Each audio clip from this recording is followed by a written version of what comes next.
16h30 précise sur Équipe Auto TV, nous sommes à l'heure, journée spéciale lavage tout au long de la journée. Il y a d'ailleurs Hall 5, plus de 3500 mètres carrés consacrés à l'activité lavage. Que dis-je, 6000 mètres carrés, 45 exposants. C'est plus fort que jamais sur Équipe Auto 2015. Rendez-vous dans le Hall 5 pour visiter nos exposants. Pour parler de l'évolution du consommateur en matière de lavage, je suis avec nos invités. À droite du plateau, Fabrice Collet, vous êtes directeur commercial de WashTech. Bonjour. Bonjour. À côté de vous, Fabien Loraski, société Eurto. Vous êtes directeur régional Île-de-France. Bonjour. Vous êtes donc le régional de l'étape. Voilà. Merci. Bienvenue à vous sur ce plateau. Et à gauche du plateau, Patrick Koenig, directeur commercial de Christ. Bonjour Patrick. Bonjour. Et bravo pour la cravate. Magnifique. À côté de vous, Thomas Cogan, directeur grand compte L'Avance, et vous êtes directeur d'exploitation de l'enseigne Superjet. C'est ça, bonjour. 350 centres Tout à fait. et un développement permanent. Bon, vous êtes là parce que vous connaissez bien, effectivement, le consommateur qui passe chez vous régulièrement, le plus souvent possible, on l'espère. Alors, messieurs, le marché du lavage évolue en permanence. Les technologies évoluent aussi sous votre impulsion et bien sûr aussi pour répondre à ces nouvelles attentes du consommateur, celles que nous allons aborder tout de suite. Alors, quelques mots sans vouloir faire dans la complexité. Le marché du lavage aujourd'hui peut se décomposer tout d'abord en centres équipés de pistes haute pression. Ça, c'était, je dirais, 15 années de développement qui nous amène à avoir au moins 3500 centres équipés chacun d'à peu près 3 pistes à haute pression en moyenne. Et puis, on a les portiques de lavage avec plus de 7000 machines. Alors, les statistiques diffèrent un petit peu, mais on voit l'ordre d'idées et les deux grandes technologies qui se complètent plutôt peut-être que de s'affronter. On va le voir tout à l'heure, en tout cas dans l'esprit du consommateur. Et puis on a le lavage dit écologique, c'est-à-dire sans eau, qui occupe à peu près 4% des implantations et qui, m'a-t-on dit, ne se développe plus tellement aujourd'hui. Alors ce consommateur, messieurs, tout d'abord on va parler d'argent, parce qu'on a des visiteurs sur le salon qui sont des professionnels et qui veulent savoir si tout ça, ça répond vraiment à une demande et quelle est la nature de cette demande. Combien dépense le consommateur en moyenne aujourd'hui dans ces deux grandes familles pour laver sa voiture? Fabrice Collet? Alors, le consommateur va dépenser différemment selon où il va laver, évidemment, selon les régions également par rapport au pouvoir d'achat. C'est très très important. Mais aujourd'hui, la tendance est de dire que plutôt que sur le lavage haute pression, la moyenne du prix de vente va être autour de 4 €. D'accord, moyenne France. Hein. Et, tout confondu? Non, sur la haute pression. Sur la haute pression uniquement sur la haute 4 pression. €, c'est pas beaucoup? Non, c'est pas beaucoup, mais bon, allez, ça tourne 4 €, 4,50 €, je pense, maximum. Avec des exceptions, par exemple, sur Paris et ainsi de suite, où là, on va pouvoir espérer du 5,50 €, 6 €. Les grandes villes, en général, les grandes métropoles. Ouais, attention, en province, il y a des faibles revenus, donc il faut faire attention. Et concernant aujourd'hui le portique de lavage, je pense que la moyenne se situe entre 7 et 8 €. Prix moyen du lavage, oui. Donc ce qui fait un gros écart quand même entre les deux. Le panier n'a rien à voir, effectivement. Voilà. D'accord avec ça, Thomas Cogan, chez Superjet en particulier? Oui, alors tout à fait. Nous avons une expérience très riche en la matière, puisque ça fait maintenant 15 ans que nous gérons près de 350 sites en direct. Donc on a, au-delà de notre expérience commerciale, véritablement ce retour client. Alors chez vous, c'est du portique, majoritairement? C'est majoritairement du portique. Mais il y a aussi de la haute pression? L'activité haute pression, donc sur les 350 sites, vous en comptez un peu plus de 100 aujourd'hui qui sont équipés du portique et de la haute pression. Alors, est-ce que 4 €, 4,50 € en haute pression? Pour être précis, donc nous on a un panier moyen. Alors, c'est vrai que sur la haute pression, on va le situer entre 4 et 5 €, c'est vrai. Donc on est juste. 4 et 5 €. Alors sur le portique de lavage, donc si on parle bien sûr en TTC, ça va être 7 €. 7 €. Ça, c'est notre chiffre. Donc chiffre, un chiffre petit peu moins que ce que vous disiez, Fabrice Collet. Ça, c'est le chiffre précis issu de notre réseau. Donc ce sont vraiment les chiffres qu'on constate. Alors il est vrai que on peut après scinder. C'est vrai qu'il y a les régions. Alors, en région parisienne, dans le sud de la France, on va avoir un prix moyen un peu plus élevé. Mais c'est aussi lié à la qualité de l'installation. Voilà, de l'installation, tout à fait. On vous voit venir. Et il y a un phénomène dont je voulais parler quand je parlais de qualité et de paiement. C'est-à-dire qu'aujourd'hui, si on peut payer en carte bancaire, on peut dépenser plus. Voilà, tout à fait. C'est-à-dire qu'on a révolutionné aussi ce panier moyen. Alors bien sûr, les portiques de lavage ont évolué depuis 10 ans, on a apporté des options, on a pu équiper, élargir l'offre, donc forcément proposer une offre plus complète et un peu plus élevée au niveau de prix moyen. Ah, ça veut dire qu'il y a une appétence des clients Tout à fait. et qu'il y avait une réponse des fabricants qui était attendue. Voilà, il y avait une réponse hein. qui était attendue. Et il y a aussi cette notion de carte bancaire. Nous y avons cru, nous avons été précurseurs en la matière. Ça fait plus de 10 ans qu'on a commencé à développer le carte bancaire. Et aujourd'hui, clairement, surtout sur le portique de lavage, il y a 10 ans, c'était 4 euros, 4,50 € le prix moyen. Et aujourd'hui, on est à 7. Patrick Koenig, pour Christ, vous êtes une très grosse entreprise allemande, Christ. Vous avez une grande expérience de la France également, très implantée. Est-ce que vous confirmez ces paniers moyens? Est-ce que la monétique, puisqu'on aborde le sujet, dope le panier moyen aussi? Oui, ben je rejoins tout d'abord l'avis de mes collègues. Nous Bon. sommes sur le Alors même. jusqu'ici, on est dans le consensus. On est dans le C'est bien. consensus. Le portique Rapprochez de un petit peu le lavage, micro. le Rapprochez. portique de lavage, pour moi, se situe un peu plus proche de 8 € à 8,50 €. Ah. L'expérience, notre expérience. Et ensuite, je suis en partie d'accord avec Fabrice Collet sur les zones géographiques et le pouvoir d'achat. Mais au-delà du pouvoir d'achat, il y a l'aspect de la station, si elle est appétissante, attirante, et si elle représente l'équivalent d'une salle de bain d'un hôtel 4 étoiles. Une salle de bal, d'accord. Le client sera... Ça, c'est bien un Alsacien qui parle, tiens. Oui, danse beaucoup par allemand là-bas. par défaut. Mais Et on lave beaucoup, et on lave bien. Voilà. Fabien Loraski, pour Heurtaud, donc, vous êtes le directeur régional Île-de-France. Alors, est-ce que vous n'allez nous parler que de l'Île-de-France en termes de prix? Je vais vous parler aussi de ma région, puisque en même temps que cette casquette, je suis aussi exploitant de station de lavage. Et notamment, j'en ai une à Passy-sur-Eure, qui est aux portes de l'Île-de-France. Très bien, vous êtes jugé parti en quelque sorte. Tout à fait, voilà, c'est un petit plus. Donc, je connais directement la clientèle. Alors, demain, je ne serai pas au salon, je serai sur ma station de lavage. C'est pas bien, fallait Voilà, pas le dire. voilà. Sauf s'il pleut, je viendrai ici. Voilà. Et, Alors, donc, combien dépensent les clients chez vous? Donc, la précision que je voudrais apporter, par rapport à mes collègues, on fait des centres de pression. On est à peu près à 4 €, 4,50 € comme tout le monde. C'est vrai que ça peut varier un peu suivant les régions. Mais nous, sur les portiques de lavage, on a la particularité, contrairement à mes collègues concurrents ici, de commercialiser un portique haute pression automatique. C'est-à-dire on n'a pas de brosse. Et là, sur notre portique haute pression, on a une moyenne plus élevée. On est pratiquement à 10 € de moyenne. Voilà. Ah voilà, alors on va y venir tout à l'heure, parce que là on est en lien avec l'innovation et le gain de temps. Et tout à fait. Et mon collègue disait, il a tout à fait raison, ce qui développe des programmes importants, un peu plus chers, c'est la carte de crédit. Voilà. Par exemple, sur mon portique, puisque j'en possède un, j'ai 70% des clients qui payent qu'avec la carte de crédit. Voilà. Et le jour où éventuellement la carte de crédit pose un peu un problème, ça peut arriver, peut y avoir un petit Ça panne. vous évite de conserver de la monnaie en quelque sorte. Voilà. Donc, avoir amené des sacs entiers. Voilà, bon, c'est toujours agréable de porter des sacs entiers de monnaie. Hein, oui, il y a eu une voilà. époque où on s'en satisfaisait largement. Voilà. Donc, sur nos portiques haute pression, qui est un marché parallèle, c'est le marché de l'automatisme, et avec, je dirais, un plus, on ne touche pas du tout à la carrosserie, ça plaît beaucoup aux clients. On est pratiquement à 10 € de moyenne. Voilà. Bon, ok, pour le prix, on a compris. La fréquence maintenant, il semblerait que le consommateur soit incité à laver plus souvent son auto. D'accord avec ça, Patrick Koenig? Oui. Le consommateur aujourd'hui aime laver sa voiture. Laver sa voiture. Dans des stations de lavage, qui puisaient dans les portiques de lavage qui ont fortement évolué les 10 dernières années, ce qui a sensiblement augmenté la fréquence. Quant aux moyennes de fréquence, nous analysons qu'aujourd'hui, 40% des automobilistes, on ne les voit pas sur un portique de lavage. Bon, bah là, la fréquence, c'est 0. Bon. La fréquence est Mais 0. il y en a 60 qui lavent. Et ceux qui lavent ont une moyenne annuelle de 24 passages. Ah, 2 fois par mois. Par mois. Voilà. Et si on enlève les vacances? Dans les vacances, ils lavent aussi un petit peu. Dans notre région, ils vont laver ailleurs, mais les vacances baissent un petit peu. Mais la moyenne annuelle, notre constat est 24 lavages pour les fidèles du portique.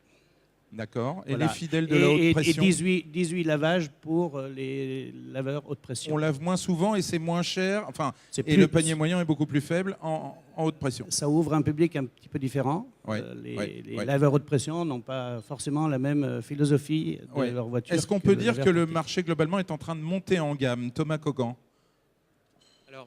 C'est vrai que le marché alors monte en gamme tout à fait. Oui. En revanche, et on parlait de fréquentation, c'est vrai qu'on a vraiment un panel, une typologie de clients très, très variée. Ça va du client qui va venir une fois l'année. On a un certain nombre de véhicules qui vont voir une fois l'année. Et puis vous avez beaucoup de véhicules, notamment des véhicules professionnels, où on va vraiment avoir des habitués. On a une notion de fidélité très importante. Vous allez avoir des réseaux de taxis, on va les voir quotidiennement sur certaines villes. Une part de plus en plus importante du parc qui est détenue par des professionnels. Hein. Tout à fait. Et c'est pour ça qu'en parallèle, on parlait tout à l'heure de la carte bancaire, on travaille aussi énormément sur notre réseau, en particulier sur la carte privative.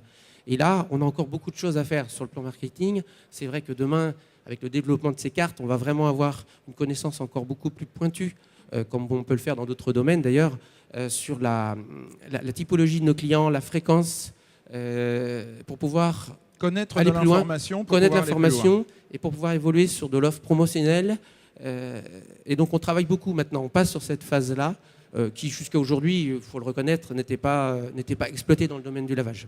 On va y revenir. Montée en gamme, Fabrice Collet, chez WashTec, vous constatez aussi ça. C'est la demande du marché? Alors, oui, tout à fait. Pour en revenir sur les fréquences de lavage, je trouve que sur le marché aujourd'hui, c'est dur d'avoir vraiment des vrais chiffres. Très, très difficile. Mais par contre, ce qui est très clair, sur les 6-7 dernières années, il y a eu une forte augmentation du chiffre d'affaires chez l'ensemble de nos clients. Donc, certainement, ça veut dire qu'il y a une montée en gamme. De combien? Quelle est la fréquence de plus? C'est difficile à imaginer. Vous avez du mal à le savoir, d'accord. Ouais, mais c'est une information en soi. Oui, mais ce qui est clair, c'est que le marché évolue et que je pense que les gens dépensent un peu plus, et effectivement, viennent de plus en plus souvent. Et on a vu tout à l'heure avec vous, Fabien Loraski, en raison en particulier du paiement en carte bancaire, mais est-ce qu'ils dépensent également plus d'argent et est-ce qu'ils souhaitent plus de qualité? Tout à fait, mais pour qu'ils dépensent plus d'argent, il faut leur apporter des nouvelles options de lavage qui leur permettent de tirer sur des programmes dits différents. Et on s'évertue chez nous à rajouter des nouveaux programmes, mais des programmes simples, il faut que ça reste toujours simple. Pour ça d'ailleurs, aujourd'hui, on lance sur nos machines l'assistance vocale, parce que le client, c'est du self-service, il est devant une machine, il faut qu'il comprenne rapidement comment ça fonctionne, on a une assistance vocale.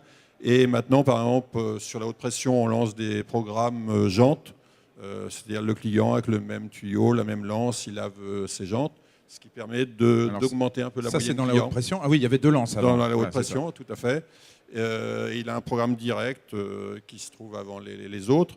Et puis sur la haute pression automatique, sur le robot, par exemple, aujourd'hui on est entre 6 et 14 euros. On va faire un programme à 16 euros parce qu'il y a une demande. Et notamment quand on parle de carte de crédit, j'ai des clients, hop, ils mettent la carte, ils prennent le programme le plus cher. Si j'en avais un à 16 ou à 18, ils prendraient 16 ou 18. Voilà. Et bien alors, qu'est-ce que vous attendez pour le faire? C'est en train de se lancer. C'est en gestation. Voilà, tout à fait. Voilà. Bon, alors effectivement, reparlons de cette assistance effectivement aux consommateurs. Il demande aujourd'hui peut-être plus de délégation puisqu'il va plus vers les robots laveurs que vers la haute pression. Et il demande donc une assistance. Alors depuis bonjour, bienvenue, jusqu'à au revoir, il faut le guider tout au long du parcours. Vous étiez avec nous. C'est une assistance vocale assez simple, c'est-à-dire le client introduit son moyen de paiement. Alors d'abord, il arrive sur la piste, il y a une ambiance musicale. Bon. Ah, vous avez de la musique chez vous? Tout à fait, voilà. Une petite ambiance musicale, c'est une musique d'ascenseur, hein, c'est pas les Bee Gees. Hein. Ah, c'est dommage. Ah, voilà. Les Bee Gees, ils sont dans les ascenseurs aussi. Tout à fait. Et donc, le client, à partir du moment où il a introduit son moyen de paiement, la machine va lui dire, vous pouvez choisir votre propre programme, clac. Et puis, quand il est sur le programme, elle lui dit, voilà, vous êtes sur tel programme, avec des diodes qui défilent, un écran où il y a beaucoup d'informations. Et si, par exemple, il s'arrête au moment du rinçage, la machine lui dit, hop, vous devez faire la finition pour ne pas avoir de traces sur votre voiture. Voilà. Donc ça, c'est sur le... Ah oui, on explique, on fait un petit peu de pédagogie sur les différentes étapes. Voilà, ce qui permet de tirer un peu vers le haut. Et sur l'appareil automatique, pareil, une petite assistance vocale par rapport aux moyens de paiement et par rapport aux programmes qui vont défiler, puis des informations sur écran. Voilà. Alors, quand on est consommateur de lavage, ce qui est mon cas, comme vous tous, messieurs, évidemment, on aime aussi voir que la voiture semble bien lavée, avec des produits qui moussent vraiment. Et puis aussi peut-être avec une ambiance couleur. Est-ce que c'est un peu ça, la théâtralisation? Est-ce qu'on rentre dedans?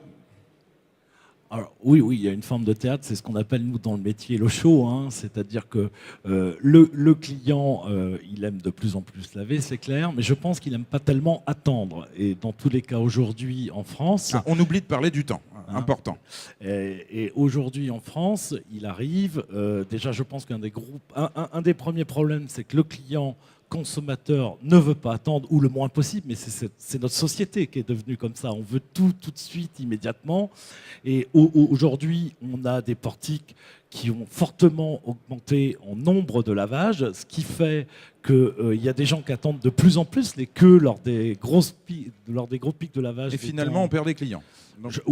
On ne perd pas forcément des clients, mais on peut imaginer, parce que les gens sont plutôt fidèles à leur lavage, hein, ça c'est très clair, mais on peut imaginer que quand ils voient une queue de 5-6 voitures à un portique, ils se disent je vais repasser plus tard, et malheureusement il suffit qu'il pleuve le lendemain ou voire l'après-midi, ce sont des lavages perdus. Ou qu'ils soient passés à côté d'une enseigne Superjet, par exemple, Thomas Cogan. Vous constatez aussi que la rapidité c'est fondamental? Tout à fait, alors on a ce constat, il est évident que le client... Alors, il y a une opposition finalement, parce qu'aujourd'hui, le client ne veut pas attendre. C'est un peu comme en caisse dans un supermarché, on ne va pas accepter d'attendre qu'il y ait 2 caddies devant. Là, on n'acceptera pas qu'il y ait 2 voitures devant. Par contre, quand c'est son tour, on a payé et on a envie quand même de voir le lavage de sa voiture, de percevoir la qualité de lavage. Et là, on arrive effectivement à une limite. Et là où je vous rejoins, c'est vrai que les lavages qui se faisaient en 10-12 minutes il y a quelques années, aujourd'hui, on les fait en 7 minutes, en 6 minutes, et on commence même à passer en dessous. Par contre, je ne crois pas non plus au lavage en 2 ou 3 minutes. C'est comme la cuisson du riz, hein, voilà. 3 minutes, ça ne fait pas sérieux. Et donc, pour répondre effectivement à ce besoin, de plus en plus sur nos stations, et c'est ce qu'on propose aussi à nos clients, mais on le fait chez nous, c'est qu'on va avoir tendance, avec cette évolution du marché, à retirer une piste HP, ou si on a la place, mais du moins à passer à un deuxième portique de lavage. On mise sur le portique. Voilà. On mise sur le portique. On voit même ça chez une célèbre enseigne qui n'est pas autour de la table, qui s'appelle Éléphant Bleu. Tout à fait. Partiellement. Tout à fait. Ils ont fortement évolué sur ce et je leur donne tout à fait raison. Parce qu'aujourd'hui, il faut savoir que le client, il y avait une crainte il y a 10 ans, vous aviez des portiques qui avaient tendance, il y avait cette fameuse peur du portique va rayer ma carrosserie, cette micro-rayure. Aujourd'hui, en termes de technologie... Fini, on a des nouvelles générations de robots laveurs qui sont extrêmement douces. Quand vous avez un portique qui fait un passage en haute pression avec une brosse de type mousse derrière, vous ne pouvez pas rayer. Vous ne pouvez plus avoir... Donc le consommateur a été rassuré aujourd'hui. Oui. Et donc, de ce fait-là, il y a vraiment un regain du portique de lavage. Alors, on continue, c'est une offre complémentaire. Il est hors de question de dire il n'y a plus de HP demain. Il y a toujours une population qui lave en haute pression, en self-service en quelque sorte. Mais si vous raisonnez en termes d'économie, on sait quand même aujourd'hui qu'une piste portique correspond au chiffre d'affaires de 2 pistes à 2 pistes et demie. Et ça, c'est indéniable. En revanche, l'investissement est lui aussi certainement d'un rapport de 1 à 3. En termes de génie civil, vous avez un investissement similaire. Qui est Après, identique. il faut effectivement investir dans le portique de lavage. On est bien d'accord. C'est ça. Alors, Patrick Koenig, comment réconcilier plus vite et plus beau? Oui, bon, mais la beauté, je pense que... Alors déjà sur vite, hein, vous êtes d'accord? Oui. Aujourd'hui, c'est 6 minutes, 7 minutes maxi. 6-7 minutes, je rejoins mes collègues. En dessous, ça n'ira pas. Alors après, pour faire une piste de balle, un tango, c'est pas forcément 5 minutes. Hein. Le lavage est de plus en plus l'entrée du casino de Las Vegas. Il est important que la lumière... On va vite, hein, on va loin. Soit présente.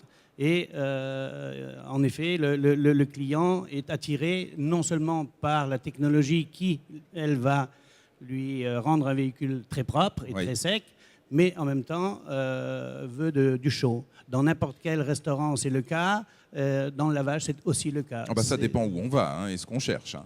Mais enfin, évidemment, pour vous, dans le lavage, je m'entends. Oui. Alors, ou bien est-ce l'orientation marketing prise par Christ? L'orientation est donnée par nos clients. Nous évoluons au quotidien avec nos clients. Et le client qui réalise un gros chiffre d'affaires vous dira aussi qu'il a peut-être transformé quelques idées propres à lui dans sa station de lavage.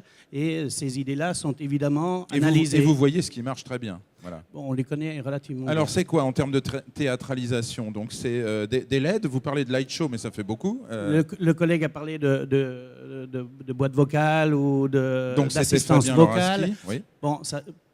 On n'est pas dans le light show, là. Oui, mais en ce qui nous concerne, on n'est pas encore très convaincus. Ouais. Par contre, pour nous, une station de lavage aujourd'hui spécialisé, hein, puisque le client fait un peu sa part des choses entre le généraliste, qui pourrait être le pétrolier ou d'autres clients, et le spécialiste qui vit de sa station de lavage, il a investi, il en vit à part Alors, entière, il n'a pour pas ce d'autres spécialiste, pas d'autres activités. Oui. lui, il doit investir dans un robot moderne avec quoi? Des LED, des couleurs? Alors, il investit dans un robot moderne avec des LED, des couleurs évidemment, avec une machine qui ressemble déjà plus à un design et non pas à une arche en acier. Oui. À cela, évidemment, les mousses, les parfums utilisés dans les produits qui assistent le client dans cette temps d'attente qui, même pour 7 minutes, pendant 7 minutes, il faut que des choses se passent. Sur les pistes de pression, on a à peu près les mêmes technologies qui sont en place. Et évidemment, des indications par tableau lumineux, journal lumineux défilant, etc., qui communiqueront en permanence avec le client. Oui. Fabrice Collet, donc WashTech, même chose, on veut créer des sensations, des lumières, des odeurs, même, j'ai cru comprendre. Tout à fait, même constat. D'accord. Dans le sens, il y a une chose, un point qui est très important, c'est que le consommateur qui va aller à la haute pression, il est actif. C'est très important. Alors que la personne qui va aller sous un portique de lavage, elle est inactive. Elle regarde le cycle de lavage se produire. Donc le but pour nous tous, je pense, c'est que le consommateur trouve le temps le moins long possible, qu'il soit garanti, sécurisé sur la qualité de la prestation. Ça, c'est la base. Ça, c'est la base. Mais ensuite, qu'on lui fasse découvrir par le biais de lumière, par le biais de senteurs, demain par le biais d'écran vidéo, des choses comme ça, qu'on lui donne le sentiment que son temps de lavage, il n'est pas si long que ça. Et bien sûr, tout ça pour monter encore en gamme, j'imagine, et faire payer la prestation un petit peu plus cher. Alors évidemment, rentabiliser plus rapidement l'outil. Plus on augmente le prix moyen du lavage, plus nos clients sont heureux, plus les gens qui exploitent les portiques sont ravis, évidemment. Est-ce qu'on arrive là à un point d'équilibre, Fabien Loraski, ou est-ce qu'on pourrait faire décrocher la clientèle? Parce qu'à force de créer de la théâtralisation, on peut peut-être être trop cher. Non, Quel est le point d'équilibre pour vous? Je dirais le spectacle est important et on s'en aperçoit. Ah oui. Par exemple, par rapport à notre portique haute pression, c'est un portique assez spectaculaire à avoir fonctionné, avec un système de mousse, c'est pour ça qu'on s'appelle mousse auto. Et parce que vous réunissez les deux mondes en quelque sorte. Tout à fait. Voilà. Le client a vraiment l'impression d'en avoir pour son argent. Tout à l'heure, on parlait un peu de temps sur les portiques notamment. Il ne faut pas que ça soit trop court non plus. J'ai vu sur des portiques concurrents, pendant un moment, je crois savoir, il y avait une génération de portiques où ça allait très très vite, à double brosse, etc. Oui. Et des clients disaient c'est déjà fini. C'est pas possible, ma voiture peut pas être lavée. Il a l'impression d'en avoir pour son argent. D'accord. Voilà. Même si la voiture était bien lavée. Donc il faut, par rapport à l'argent, que ça dure quand même un certain temps. Il ne faut pas que ça dure trop longtemps, mais voilà, c'est important. Et par rapport au spectacle, effectivement, on rajoute des LED, on joue sur la superstructure, on joue sur les enseignes, la signalétique et tout ça. D'accord. Et un jeu de lumière, on a tout ça sur nos stations. Ça nous amène à préciser quelque chose d'important, c'est qu'il y a quelque part deux types de zones de chalandise. Il y a les stations-service. Les pétroliers, je crois que le premier laveur en France, c'est Total, qui n'est pas autour de cette table, mais je me permets de le citer. Donc évidemment, ça répond à une logique utilitaire. Le client, il est captif parce qu'il va faire le plein et il fait son lavage en même temps. Donc le gain de temps est total. Et puis il y a les exploitants spécialisés qui ne sont pas des stations-service, enfin où il en reste encore peut-être chez les indépendants. C'est plutôt pour ceux-là ou pour les deux zones de chalandise que vous proposez, messieurs les fabricants, vos produits? Est-ce qu'il n'y a pas une différence selon les zones de chalandise? Thomas Cogan, par exemple. Oui, alors je voulais juste ajouter, je me permets, pour terminer sur le show, j'avais une petite précision à apporter, c'est que pour nous, encore une fois, pour nous exploitants même sur nos sites, la lumière, le show, c'est pas vraiment pour augmenter le prix du lavage, mais c'est surtout pour faire savoir qu'il y a une nouveauté. Il faut faire savoir aux consommateurs qu'il y a un nouveau portique de lavage. C'est ça. Parce que finalement, un portique, alors nous qui sommes professionnels, on va tout de suite voir que c'est la dernière génération qui a une évolution. Mais avant d'y avoir mis sa voiture, il faut inviter le consommateur. Et s'il ne sait pas que c'est un nouveau portique, ça va être plus difficile. Donc c'est vraiment plus que pour le prix, c'est surtout lui faire savoir qu'il y a une nouveauté. Donc la question plus précisément que tout à l'heure, quand on est un exploitant spécialisé, est-ce qu'on a tout intérêt à miser sur ce type d'équipement? Oui, tout à fait. Voilà, pour faire savoir qu'il y a eu un changement. Alors que dans une station-service, c'est moins important? Non, je ne peux pas dire ça, parce que comme vous le souligniez tout à l'heure, vous parliez d'un de nos grands clients, Total.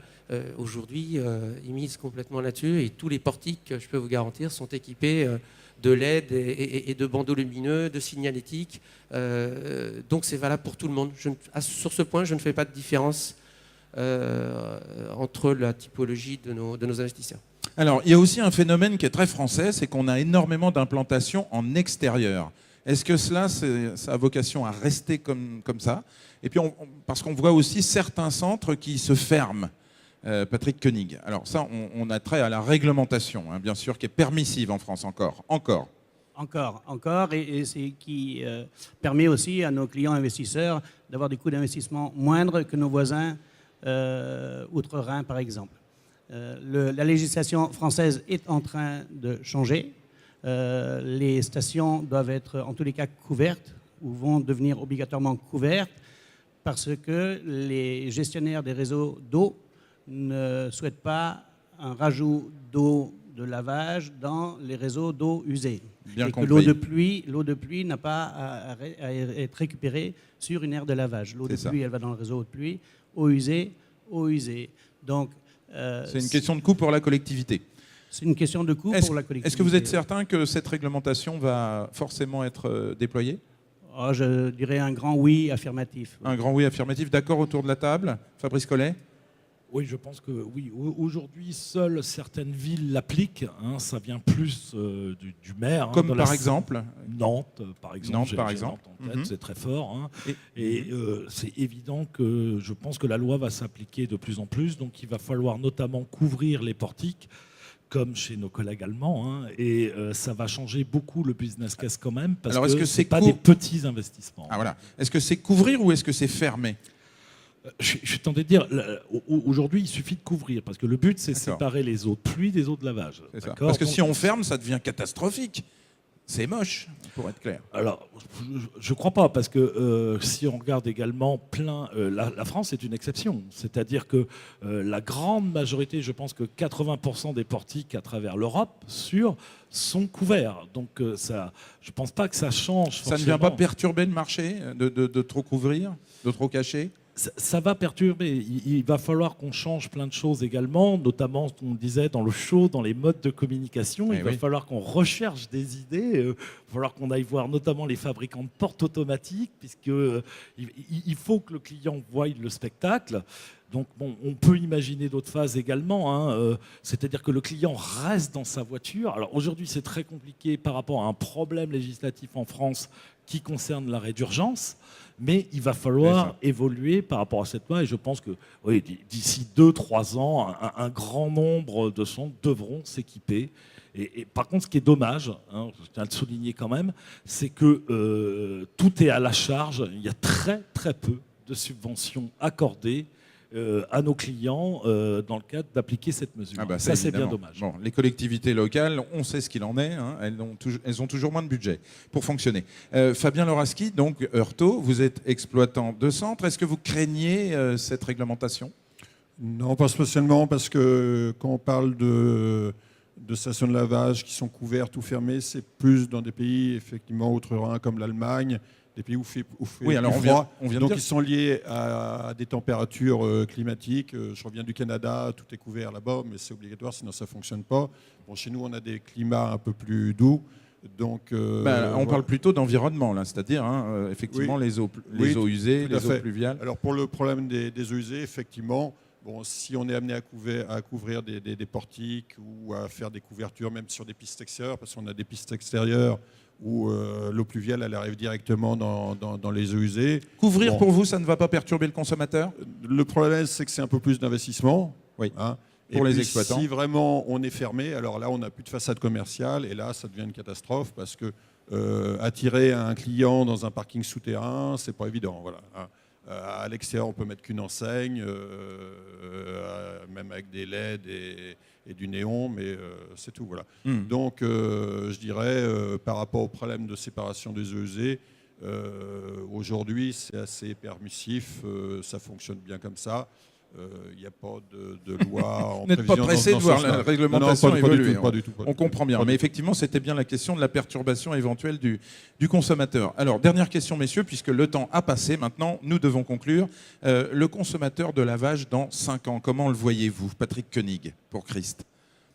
Moi, le consommateur de lavage dans 5 ans, j'espère qu'il y aura 100% des automobilistes qui laveront leur voiture dans des stations de lavage ou dans des stations-service et plus à la maison devant la porte d'entrée avec un tuyau dans la main. Bah oui, parce que quand on parle d'environnement, il faut surtout parler de ça, finalement, Voilà. de ceux qui ne lavent pas dans les stations. Et Donc, donc, on est très optimiste. Voilà, très optimiste. Et vous théâtralisez justement pour attirer cette nouvelle clientèle. Oui, on va rien laisser passer. Il est évident que... voilà.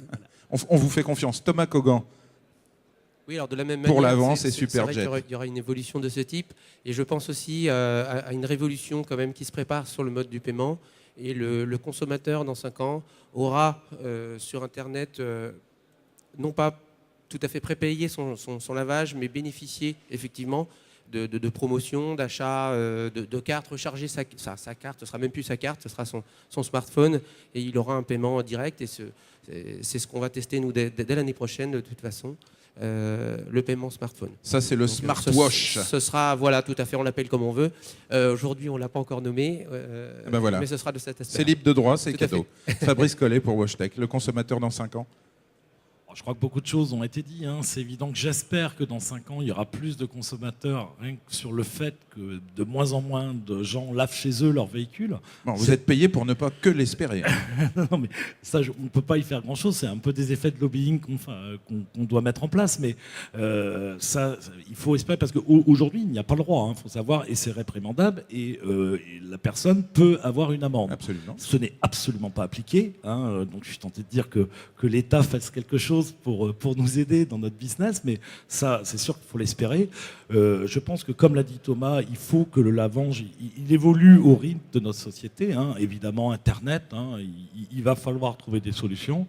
Et, Donc, prépayer en ligne, on a dit que ce n'était pas forcément ça, mais en tout cas, réserver, avoir un capital de points que l'on exploite, des programmes de fidélité, des choses comme ça. c'est évident. Et tout ça, et réserver un lavage, peut-être par exemple Fabien Loraski sur Internet, on peut y croire. Non. Qu'est-ce qui manque? Voilà, je dirais, le client vient avec sa voiture sur un centre de lavage, donc acheter son lavage à l'avance. Par contre, nous, je dirais, on travaille pour raccourcir les délais de paiement du client. Donc on en a tous parlé, par exemple le paiement sans contact avec la carte de crédit, ça, c'est demain en installation. Après, on travaille beaucoup sur les consommations d'eau, parce que... Alors, on est dans une conclusion, donc il faut faire vite. Tout à fait, non, je fais vite. Donc sur les consommations d'eau, et ça c'est important, et il y aura des directives administratives par rapport à ça. Et puis il y a un marché très important à gagner. Par exemple, on l'a souligné, par exemple, en Allemagne, c'est interdit de laver la voiture chez soi, même avec un jet d'eau ou un Karcher, et il faut aller sur une station de lavage. Les instances administratives incitent un peu le client en période de sécheresse à dire voilà, allez dans des stations de lavage, ne lavez pas chez vous, parce que quand nous on consomme 30 litres pour laver une voiture sur un centre de lavage haute pression, le client lambda chez lui dépense 200 litres avec un jet d'eau. Donc, il vide sa piscine quasiment. Donc il faut qu'on récupère ce client-là, et ce serait intéressant qu'il y ait une véritable sévérité par rapport aux clients qui lavent chez eux, pour qu'on les récupère sur nos stations de lavage. Écoutez, messieurs, organisez-vous en centre de lobbying. Donc on pourrait presque parler d'un syndicat. Merci, messieurs. Retrouvez les sociétés WashTech Hall 5 Stand J21, l'Avance 5J49, Eurto 5J 154 et Christ 5H 151. Et nous, on se retrouve dans quelques minutes sur Équipe Auto TV. Juste une petite précision.